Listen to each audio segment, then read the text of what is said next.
हज़रत गंगोही रहमुल्लाह की दुआ का असर।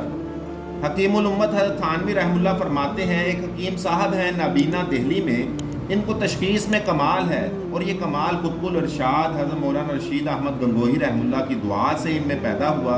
क्योंकि उन्होंने एक मरतबा हज़रत से अर्ज़ किया था कि मैं नाबीना हूँ और दूसरे तबीब तो बहुत ज़्यादा वो इस मामले में माहिर हैं और ज़ुबान भी देख लेते हैं और रंग भी देख लेते हैं, मुझे इस तरीके से आप दुआ दें कि मैं नब्ज़ शनास बन जाऊँ।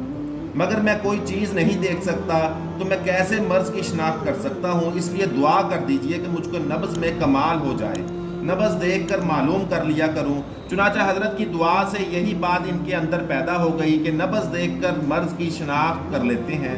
और ये सब हक़ ताला के कब्ज़ा में है कि असबाब इनके हाथ में हैं, और जब वो रिज़्क़ पहुँचाना चाहते हैं तो इसके वैसे ही असबाब पैदा फरमा देते हैं। हमारे चैनल को लाइक करें, सब्सक्राइब करें। बहुत शुक्रिया।